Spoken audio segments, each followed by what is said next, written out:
We will start with an opening statement from Ole Miss coach Chris Beard, please. Yeah, obviously a big win for us in the NCAA tournament for Ole Miss. Kind of starts with our respect for the opponent, a team that really hadn't lost a game since Christmas, really, besides Duke. We knew we were going to get their best shot. We knew their run was coming in the second half, but a really good win for us. Again, a lot of respect for our opponent. First half was one of our best halves of the year. It's what it takes in the NCAA tournament. Second half, we'd like a lot of things back, but give North Carolina credit. We knew the comeback was coming. Sure enough, it did. Was really impressed with the poise of our guys in the last couple minutes of the game.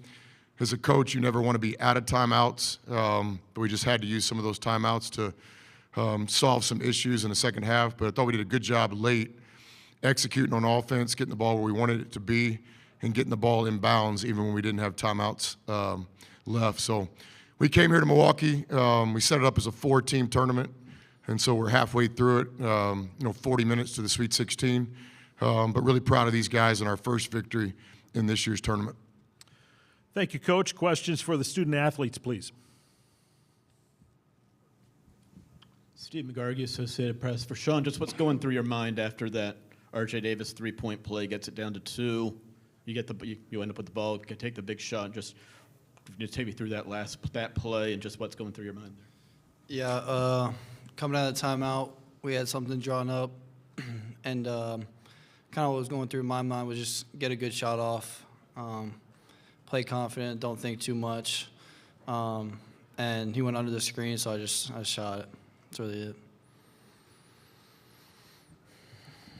Sean, following up on that, you've made some big shots in your career. Is that the biggest? I think on the stage, yeah, especially because at that point of the game, they were on a huge run, and we needed that bucket. So I just, like I said, shot it with confidence, and rest was in God's hands. That was for your first win in Milwaukee. Yeah, 1-1 now. Sean, I know you have bigger goals than just winning one game, but it's Ole Miss's first victory in the tournament in 10 years. What does it mean to be a part of a team that's doing these sorts of things? Yeah, it's really special. I love it for the Ole Miss fans and for our family and friends and everything, but I especially love it for this group of guys that I go to battle with every single day, and this coaching staff that puts in countless hours so that we can succeed as a team. And there's a whole lot of sacrifice that goes into a game like today. So very happy for Ole Miss. Like you said, first tournament win in 10 years. But there's a lot of hard work and sacrifice that goes into that success. So I'm just happy to see that merit. Hey, Sean, were you surprised by, they were icing screens, and then they go under it? Were you kind of surprised by some of the coverages you saw, say, in ball screens? Again, the coaching staff does a great job of preparing us for each game. So we saw countless clips of how they cover ball screens in the middle of the floor and the side of the floor. So I saw that coming, and we kind of went through what would be open, short roll, or loop behind. So coaching staff did a great job of preparing us for that situation. Any questions for JuJu, the pride of the Bronx? His 4th NCAA tournament win today. We got Sean Pedulla, man. Ask all the questions for Sean. I'm happy to be a part of the team with Sean Pedulla, man. In addition to that, Jalen, Chris referenced the poise you guys showed late when Carolina made that run, cutting 22-2. What kind of led to that poise late? Just having a veteran team. It's something that we talk about all the time. We know that North Carolina was a super talented team. So if they went on a run, it's not about panicking. Just stay poised. We're a veteran team. We've been through this before. Just come down, execute plays, and get stops. You see that demeanor and calmness? That's what I have to deal with every day. Any other questions for the student-athletes? JuJu, what's going on in English class? Coach, I got it. I think Sam Hutchins, Clarion Ledger, for JuJu and Sean, if you guys would, maybe the overlooked part of this with how it ended is what Dre Davis did early. What did that start mean? He was 6 for 6 in the first half. For him to come out on fire like that, how'd that change things early? Dre Davis is a dog, It's just that we just got to bring it out of him all the time. That's all it is. But once we get it out of him, Dre is capable of doing anything. Rebounding, you know, getting stops, big-time blocks, scoring. So all the stuff that Dre did today, that's what we need him to do continuously, and we've been asking for a long time now. Yeah, just to piggyback off that, when Dre's playing at his best, he's a damn good player.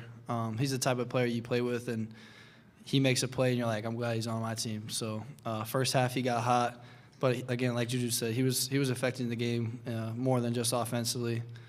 He's the centerpiece of our defense with his vocalness and his ability to guard like 1 through 5. So he's a special player, and he showed it today.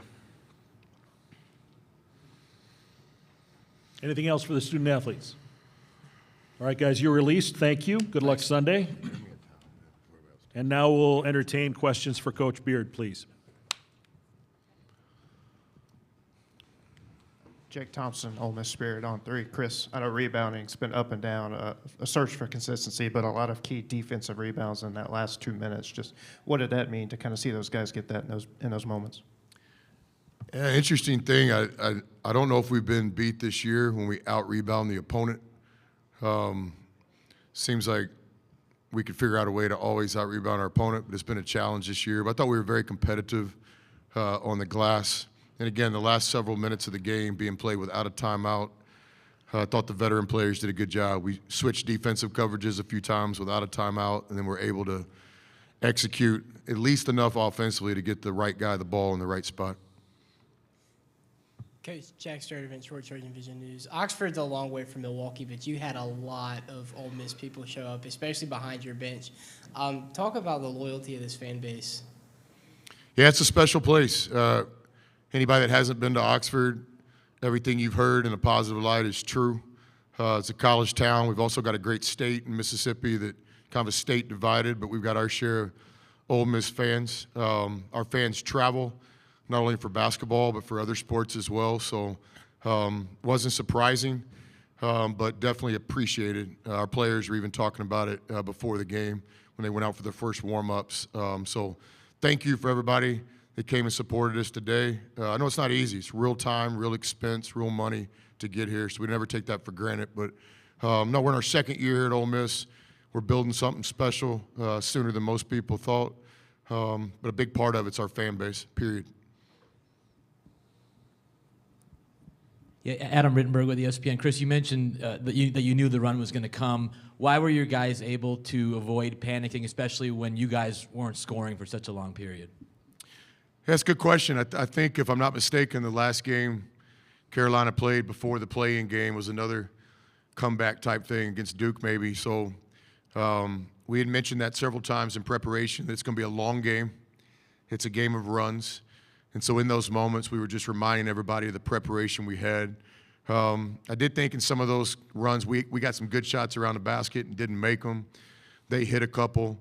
I think both teams benefited from fortune. R.J. Davis doesn't miss that many good looks, so we were fortunate there, but I think the same thing could be said for us. We felt like we got a lot of good shots, especially in the second half, that just didn't go in. But our guys had a lot of poise down the stretch, no doubt about it. And again, give Carolina credit for a courageous comeback. Michael Katz, Daily Journal. You mentioned it a little bit right there, but and you mentioned JuJu being a cool customer. It seems like Sean is that way as well. Just how important is it this time of year to have guys who can keep calm and stay cool in those late decisive moments? Yeah, our word is poise, stone-faced. Don't get too high or too low. We have a veteran team. You know, Sean and Ju have both played in the NCAA tournament before. I think that showed early. They did a great job getting some of their teammates that haven't played in this tournament before prepared. But yeah, I think a lot of things about our team. You know, I do think we looked poised at times. We were composed when it mattered most. I didn't see anything about our team today that looked like there was any fraud in our program. I didn't see that. I saw a team that had a good season in the SEC, just beat North Carolina in the first round of the NCAA tournament. Hi, Coach. Cole Amundsen here, Tribune Enterprise and Busting Brackets. Obviously, it's a 6-game fight. You guys are here to compete on Monday night, but can you kind of explain or kind of speak on what it's like for your seniors here to get a win here tonight? Yeah, we set up every tournament, 4-team tournament, so we came here to win 2 games. It's going to be very challenging. Our next opponent is one of the best teams in college basketball. But I think for our players, we got so many seniors, guys, 4th, 5th year in college basketball that have literally checked every box in their careers, but several of them hadn't participated in the NCAA tournament. So we felt that pressure and urgency all the way back from the summer through our non-conference schedule. So to get here, we're really happy to be here. And now the message is, hey, our story isn't that we made the NCAA tournament. Let's make a run in this tournament. So, but really, really pleased and happy for our seniors. Chris, Sam Hutchins, Clarion Ledger. On that, so much has been made of the roster being so senior heavy, but I don't know if this is a dumb question or not, but are seniors automatically kind of more composed in those moments, or is there something about this group of seniors that has that maybe not all even senior teams do? No, definitely not automatic. If there was something automatic in recruiting or coaching, we would do it every time. So I've had some seniors before that weren't associated with poise. But this group is a little bit different. We've got really mature people off the court as well, guys that handle their business and have great balance in their lives. And so, you know, when the season starts, you always go over your strengths and your weaknesses, your weapons or your threats. And consistent across the board from players to coaches, we did think that one part of our identity this year could be our composure and experience. We got a group that really never gets too high or too low. That's been a good thing all year. Steve McGargy, Associated Press. I think this is your Ole Miss's first time beyond the round of 64 since 13. Just what gave you the confidence this program was capable of making this kind of run when you decided to take this job? Yeah, this is my second year at Ole Miss, and some of our players, it's the first year. We certainly respect and are knowledgeable about the past in our program. We feel the opportunity and the pressure to do things for our fan base. But in terms of how history relates to our team, again, we got a lot of players. It's the first season at Ole Miss. So, again, 4-team tournament. We're 1-0. Big opportunity on Saturday, or Sunday, excuse me. Ryan Wood, USA Today Network, Wisconsin. You mentioned that being one of your better first halves of the season. I'm curious, especially the outside shooting that you came out with. I think you made 6 of your first 7 behind the arc. How much does that kind of set the tone and maybe take the pressure off in this kind of environment? Yeah, it really helps. Basketball is a lot easier game when the ball's going in. We had a similar game in Nashville just a few days ago against Auburn, I believe, where we just couldn't get one to go in. And if we would have shot that day like we shot tonight, it might have been a different outcome.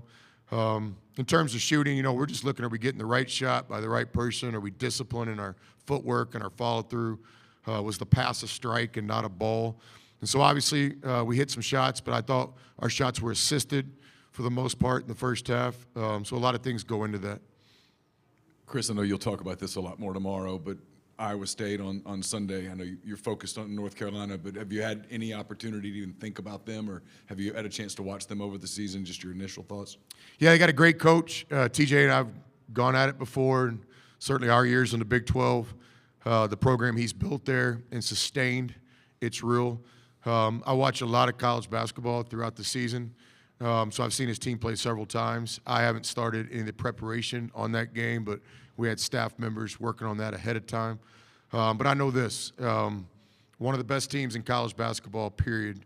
Defensive identity, really good coach, and a lot of talented players that we've been following for years, both coaching against them, recruited some of those guys. So this will be a real round of 32 game. These are two teams that are worthy to get in second weekend. We'll have to play our best 40 minutes. We'll have to play better than we did today for 40 minutes to be successful on Sunday. Thank you, Coach. Appreciate it. Thanks. Good luck Sunday. Thank you.